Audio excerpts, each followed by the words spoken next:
এবার ভগবানের চরণ অনেক পরে, যদি কৃষ্ণ কৃপা জগৎময় গুরু কৃপা কোন কোন ভাগ্যবান ভাগ্যবতী হয়, আগে গুরুদেবের চরণ বর্ণনা করি, তারপরে গুরু কৃপা হলে হয়তো ভগবানের কৃপা হবে। তো এবার গুরুদেবের চরণ বর্ণনা। আমার গুরুদেবের চরণ এইরকমই, দুইটি পা, পায়ে 10টা আঙ্গুল। হ্যাঁ, গুরুদেব যদি একটু ফর্সা হাতে চরণ ফর্সা, আর যদি কালো মানুষ হয় তাহলে একটু কালো। তবে এই চরণের যে রূপ, এই রূপে কোনো দ্বিভাব মূর্তি হয় না। এই চরণের, গুরুদেবের যে চরণ, ভগবানের যে চরণ, প্রতিটা জীবের মানুষের যে চরণ, এ চরণের কোনো অহংকার নেই, এ চরণের কোনো দ্বিমূর্তি নেই। এ চরণ কেবল চরণই হয়। যে চরণের কোনো অহংকার নেই, সেই চরণ ভদ্রেই তো আমরা গৌর গোবিন্দকে লাভ করতে পারবো।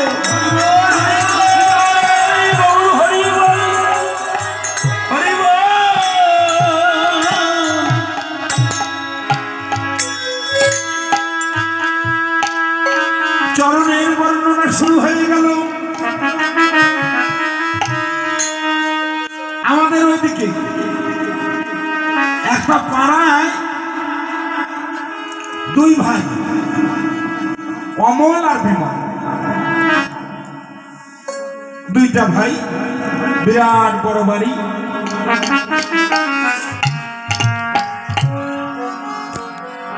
ছোট থেকে বড় হয়েছে, বিষ্ণুগত সন্তান তো, তাই ছোট বড় নয়, সমান সমান। কথা বুঝতে পারছো তো? সমান সমান। অমল বিমল যদিও আমার সন্তান, তবুও আমরা বুঝতে না পারি, কিন্তু মায়েরা কিন্তু বুঝতে পারে কোনটা অমল আর কোনটা বিমল। কি মায়েরা বুঝতে পারে না? অবশ্যই বুঝতে পারে।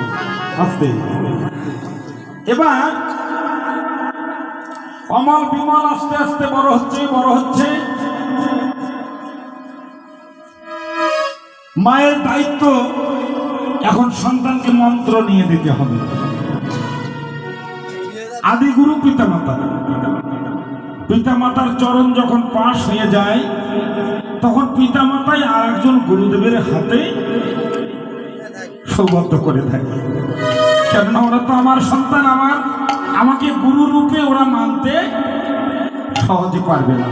আমি পিতা, আমি মাতা, জন্ম দিয়ে আমি গুরুদেব হয়েছি ওদের। তবে এই পিতা মাতার চরণে কেহ আঘাত দেবেন না।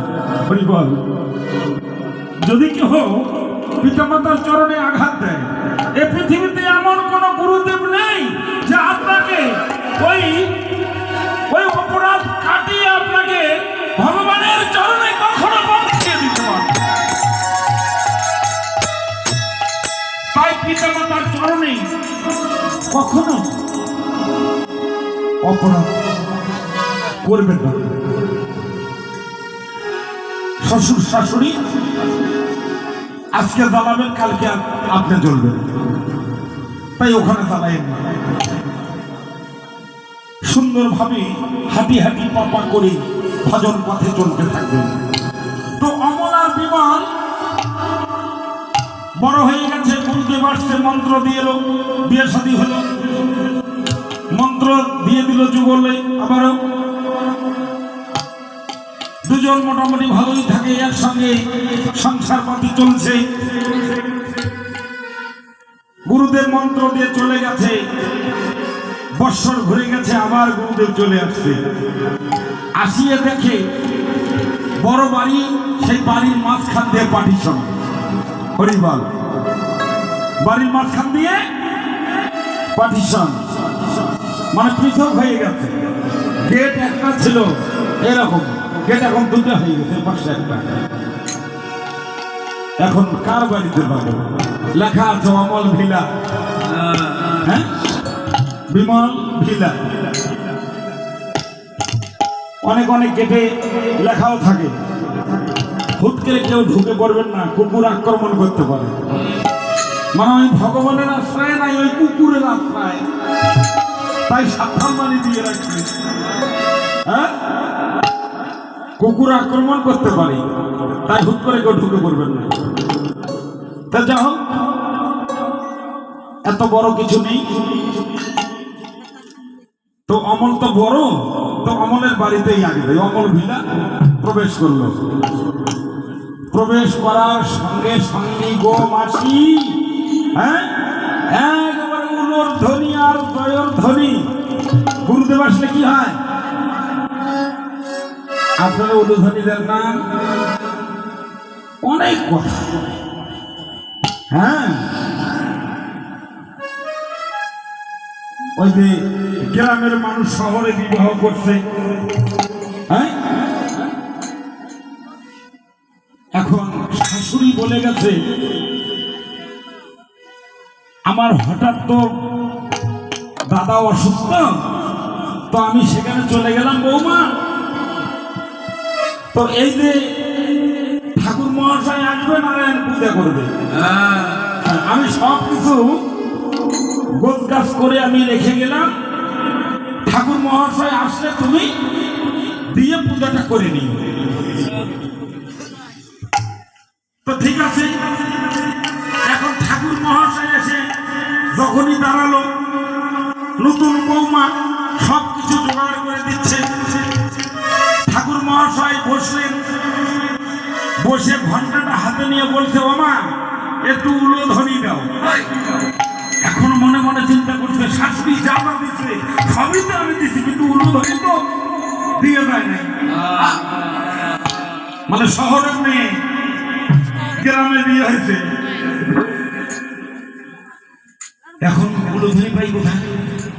একবার এ ঘরে যায়, একবার ও ঘরে যায়, অনেক কিছুই তো দেখা যায়, কিন্তু উলোধ্বনি তো নাই। উলোধ্বনি পাই কোথায়? পাশের বাড়িতে বড় জায়ের কাছে যায়, বলছে, ও দিদি, শাশুড়ি মা যা যা দিয়ে গেছে সব কিছু ঠাকুর মহাশয় দিয়েছি, কিন্তু ঠাকুর মহাশয় এখন উলুধ্বনি যাচ্ছে, তোর উলুধ্বনি খান পেত।